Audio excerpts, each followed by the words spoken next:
Boa noite, amados. Estamos reunidos mais uma vez em reunião de oração.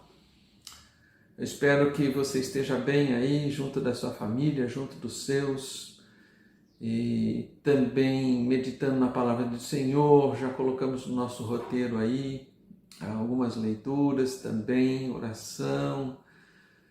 E nesse momento, amados, nós vamos meditar um pouco na palavra do Senhor. E eu convido você a acompanhar a leitura do Salmo de número 63, Salmo de Davi, e diz o seguinte: Ó Deus, Tu és o meu Deus forte, eu te busco ansiosamente, a minha alma tem sede de Ti, o meu corpo Te almeja, como terra árida exausta sem água. Assim eu Te contemplo no santuário, para ver a Tua força e a Tua glória. Porque a Tua graça é melhor do que a vida, os meus lábios Te louvam. Assim cumpre-me bendizer-Te enquanto eu viver, em Teu nome levanto as mãos. Como de banho e de gordura farta-se a minha alma, e com júbilo nos meus lábios a minha boca Te louva. No meu leito, quando de Ti me recordo, e em Ti medito durante a vigília da noite, porque Tu me tens sido auxílio, à sombra das Tuas asas eu canto jubiloso. A minha alma apega-se a Ti, a Tua destra me ampara. Porém, os que me procuram a vida para destruir abismar-se-ão nas profundezas da terra. Serão entregues ao poder da espada e virão a ser pasto dos chacais. O rei, porém, se alegra em Deus, que quem por ele jura gloriar-se-á, pois se tapará a boca dos que proferem mentira. Vamos orar mais uma vez, amados, pedindo a instrução de Deus nesse momento. Obrigado, Deus, por estarmos aqui, ó Deus, com os irmãos, nesse momento, ó Pai, simples, mas tão precioso para a nossa vida, Pai, que Tu estejas inclinando os Teus ouvidos, ouvindo, Senhor, o nosso clamor, o nosso louvor, a nossa adoração, os nossos agradecimentos, a nossa súplica por perdão, ó Deus, que Tu estejas atento, Senhor, a tudo aquilo que sinceramente, Senhor, os irmãos colocarem na Tua presença. Nos abençoa, Senhor, e agora também fala conosco através da Tua palavra e nos enche, Pai, de esperança, de ânimo no Espírito Santo, Deus, e através do Teu Filho Jesus. Assim nós Te pedimos essa bênção. Amém, Senhor Deus. Amados, este Salmo de Davi, ele foi escrito num contexto de muita dificuldade para Davi. Ele tinha sido vítima de um golpe militar, e esse golpe foi arquitetado pelo seu próprio filho Absalão. Eu creio que um momento terrível, né? Não só da questão militar, da perda de uma batalha, né? De ser subjugado por um inimigo, mas sendo este inimigo o seu próprio filho. Eu creio que isso é uma dor incrível para um pai, sofrer uma decepção com o seu próprio filho, né? E foi assim com Absalão. E Davi está passando por esse momento em que ele é derrotado, né? E também foi obrigado a ir para o deserto. Davi foi obrigado a fugir, a se isolar, ficar longe do santuário, que era o lugar onde ele gostava de estar na presença de Deus, né? Longe da sua cidade, que era Jerusalém, que ele amava tanto, né?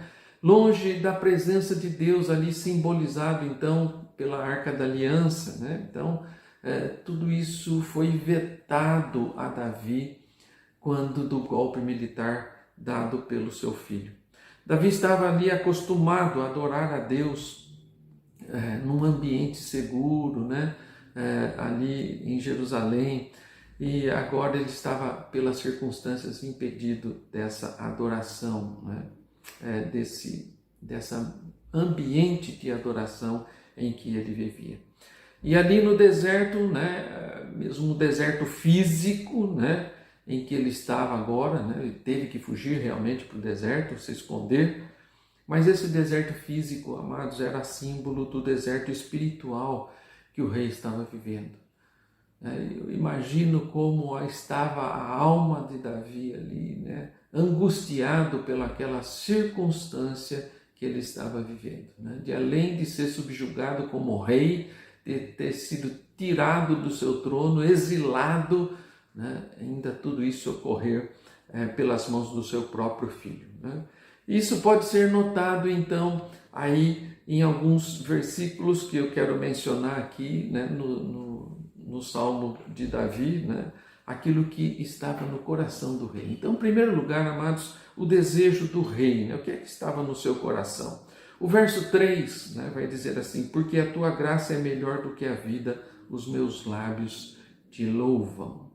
Então, ali Davi, diante de toda essa circunstância terrível, né, ele reconhece que mesmo perdendo o seu trono, mesmo perdendo o seu reino, mesmo estando longe de tudo aquilo que ele desejava, que ele almejava, que era estar na casa do Senhor, mesmo estando pela circunstância no deserto, né? E esse deserto também não só físico como espiritual também, o presente que Deus lhe dava era melhor do que tudo isso. Então ele vai dizer para Deus: porque a tua graça é melhor que a vida. Então ele diz: os meus lábios te louvam. Então Davi reconhece, né, que mesmo distante de tudo aquilo que fazia bem à sua alma, né, do conforto de estar na presença de Deus, né, tanto física como espiritualmente, agora ele diz: a tua graça tem que me bastar. Então, amados, muitas vezes nós estamos assim também, né? As circunstâncias da nossa vida tiram de nós a esperança, tiram de nós a presença de Deus. Nós nos sentimos que a nossa oração não é ouvida e que aquela angústia não passa. Então, nós temos que reconhecer, como Davi reconheceu: a tua graça é melhor que a vida. E no verso 4, amados, em seguida, ele diz o seguinte: assim cumpre-me bendizer-te enquanto eu viver. Em teu nome levanto as mãos. O rei chega então à conclusão, né, nesse verso 4, que qualquer lugar ou qualquer situação, o que cabe a ele, como servo do Senhor, é bendizer o nome do seu Deus.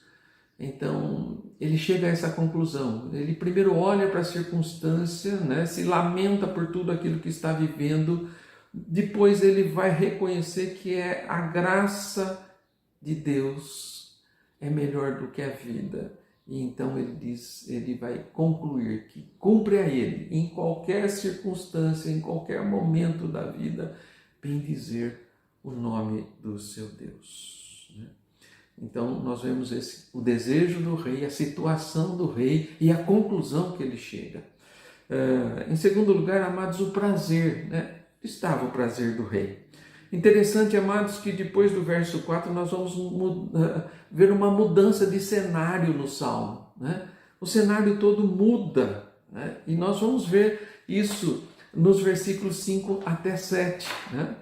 Então, quando ele chega a essa conclusão no verso 4, do verso 5 ao verso 7, ele vai dizer assim: como de banha e de gordura farta-se a minha alma, e com júbilo nos lábios a minha boca te louva. No meu leito, quando de ti me recordo, em ti medito durante a vigília da noite, porque tu me tens sido auxílio, à sombra das tuas asas eu canto jubiloso. Então, de uma situação totalmente desesperançosa, num deserto árido, sem água, sem alimento, numa escassez de tudo, né, física e espiritualmente, né, o cenário muda. Quando ele chega à conclusão que ele deve bendizer o nome do seu Deus a todo tempo, porque a graça é melhor do que a vida, amados, todo o cenário muda, né? E parece que Davi agora está num churrasco, né? Num banquete. Ele diz assim: como de banho de gordura farta-se a minha alma, né? Então, do deserto árido, da sede, do calor, do sol escaldante, né? Tudo isso muda, né? Dos versos 5 a 7, né? Então, ali Davi vai se sentir diante de um banquete onde a sua alma se farta, né, da presença de Deus, onde há um lugar de meditação, de silêncio, de reclusão, né, de paz. Eu digo assim, né, quando ele fala assim, no meu leito, quando de ti me recordo e em ti medito durante a vigília da noite, ele está sentindo paz ali, mas de estar na presença de Deus, ele encontra um momento de paz durante a noite, né? E no verso 7, né, ele diz que em vez da desesperança, né, em vez de se sentir de alguma forma desprezado, né, ele vai descansar à sombra do Altíssimo, né? Então ele diz, porque tu tens sido meu auxílio, à sombra das tuas asas eu canto jubiloso, né? Então Davi vai encontrar, o cenário todo muda, né, depois que ele chega à conclusão que deve louvar ao seu Deus em qualquer circunstância e que a graça do Senhor é melhor do que a vida. Em terceiro lugar, amados, nós vamos ver a proteção que Davi então sente, né? Ele estava desamparado e agora nós vamos ver aí no verso 8, ele diz o seguinte: a minha alma apega-se a ti, a tua destra me ampara. É interessante aqui, amados, a expressão apega-se a ti aí no original, ela tem o sentido de um laço que não pode ser rompido. Esse apegar-se é de uma maneira que Davi se sente realmente preso ao Senhor, ou que o Senhor o prende, né? Não deixando que ele caia ou que ele se desestabilize. Mesmo diante de toda essa situação, né, de perder o reino, de ser, de alguma forma, mandado para o deserto, exilado, né, Davi se sente dessa forma, né, um laço preso, um laço, né, que não pode ser rompido. Então essa segurança, toda a prova que ele sente no seu Deus aí no verso 8, né? Davi, isolado, fugido, em meio ao deserto, se sentia protegido por Deus, mas os seus inimigos seriam derrotados e mortos ao fio da espada, né? E isso se encontra lá, o relato em 2 Samuel 18, né? Não vou ler para os irmãos aqui, mas na batalha com Absalão, isso se cumpre, né? Quando ele diz isso se cumpre, porque nessa batalha morreram, na luta contra Absalão, contra Davi, morreram mais de 20.000 homens, né? E nessa mesma batalha também o seu inimigo, né, que era o seu próprio filho, também morreu, né? E aí há outros desdobramentos, a tristeza de Davi pela morte do seu filho, mas os seus inimigos realmente são derrotados, né? Os versos 9 e 10 descrevem esse momento, essa batalha, né? Então Davi escreve isso num momento de isolamento, mas já vendo a providência de Deus. Vejam os versos 9 e 10, diz assim: porém os que me procuram a vida para a destruir abismar-se-ão nas profundezas da terra. Serão entregues ao poder da espada e virão a ser pasto dos chacais. Então isso realmente acontece, né? 20.000 almas do exército de Absalão ali morrem, e o próprio inimigo, que foi Absalão, também é destruído ao fio da espada. E finalmente, amados, no verso 11, né, diz o seguinte: o rei, porém, se alegra em Deus. Quem por ele jura, gloriar-se-á, pois se tapará a boca dos que proferem mentira. Então aqui o rei Davi reconhece que não apenas ele, mas qualquer que reconhece a Deus como seu Senhor e obedece a ele, também se regozijará com os cuidados, com a bondade do nosso Deus. E amados, Jesus também passou por experiências semelhantes, né? Quando foi também isolado, foi para o deserto, ali foi tentado pelo próprio Satanás. Jesus também esteve no deserto, né? Então, lá em Mateus 4, 8 a 11, nós vamos ver a última tentação que Jesus recebeu nesse lugar, no deserto, né, pelo seu inimigo, a última tentação de Satanás. E o texto nos diz o seguinte: levou ainda o diabo a um monte muito alto, mostrou-lhe todos os reinos do mundo e a glória deles, e lhe disse: tudo isso te darei se prostrado me adorares. Então Jesus lhe ordenou: retira-te, Satanás, porque está escrito: ao Senhor teu Deus adorarás, e só a Ele darás culto. Com isso, o deixou o diabo, e eis que vieram anjos e o serviram. Então, amados, a mesma experiência que Davi sofre aqui, né, com um momento terrível da sua vida, também o Senhor Jesus passa por esse momento, onde ele é exilado, vai para o deserto e ali o seu inimigo o tenta de uma forma, né, desumana, né, depois dele estar passando necessidades, fome. Amados, então Jesus enfrenta Satanás, né? E o que ele diz para Satanás é justamente isso, né? Ao Senhor teu Deus adorarás e só a Ele darás culto. E a conclusão diz, né, que o diabo foi embora, né? E eis que os anjos vieram e o serviram. Então nós vemos a mesma experiência, né, de Davi, quando ele reconhece a Deus, quando ele reconhece que a graça do Senhor é melhor que a vida, né, e passa a louvar ao Deus naquela circunstância ruim, tudo muda, né? E Davi parece estar num banquete, né? E aqui Jesus também vem e é servido pelos seus anjos, né? Como também se estivesse num banquete. Amados, todas as situações da nossa vida podem mudar com a presença do Senhor na nossa vida, quando nós nos dispomos a entender que a graça tem que nos bastar. Então não se aflija por momentos em que você está vivendo, né, de desesperança, de isolamento, de pandemia. Todas essas coisas são circunstâncias da vida, amados. E o que nos cabe, né, como o salmista disse aqui, né, como Davi, o que nos cabe é louvar e bendizer o nome do nosso Deus.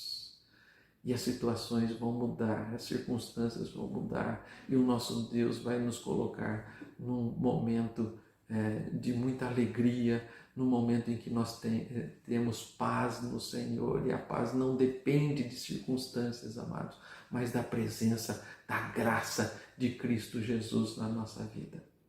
Que a graça seja suficiente, amados, né? Nós estamos esperando pelo retorno, né? Estamos esperando para o momento presencial, amados, mas mesmo que isso não nos venha nunca mais, eu não sei, né? Mas há possibilidades infinitas diante de tudo que nós estamos vivendo. Mas e se não acontecer, amados? Se o quadro piorar de vez de melhorar? Eu não sei, amados. Eu só sei de uma coisa, né? Que pela experiência do salmista, pela experiência de Jesus, a graça tem que nos bastar. A graça de Cristo já nos foi dada, amados. E isso tem que encher a nossa alma. Isso tem que nos levar à vitória, né? Não importa onde, amados, nós estejamos, quais sejam as dificuldades que estamos enfrentando, desertos, doenças, problemas familiares, isolamento, pandemia, seja o que for, a presença do nosso Deus é certa, Ele está presente em todos os lugares. E se atentarmos para o que nos cabe, e nós começarmos a bendizer o nome do nosso Deus, a louvar e adorar, porque esse é o propósito pelo qual nós fomos criados, amados, a esperança voltará ao nosso coração. O deserto se tornará um grande banquete. A alegria e o sentimento de segurança reinará no nosso coração. Que isso esteja no seu coração, amados, né? Que a presença do nosso Deus, que a graça do Senhor Jesus nos baste realmente e enche o nosse coração de alegria e de amor pelo nosso Salvador, aquele que deu a sua vida por nós. Que Deus te abençoe, amados, que Deus enche o seu coração, mesmo na maior dificuldade pela qual você esteja passando, que a alegria da salvação esteja presente na sua vida. Que Deus o abençoe e que assim nós possamos estar sempre na presença do Senhor, louvando e bendizendo o seu santo e bendito nome. Amém, amados. Deus abençoe. Nós temos aí logo em seguida, no nosso roteiro aí, alguns pedidos de oração que nós colocamos, né? Que você esteja atento a esses pedidos. São pedidos de irmãos queridos que muitas vezes estão passando por necessidades, outros estão agradecendo a Deus pelas vitórias.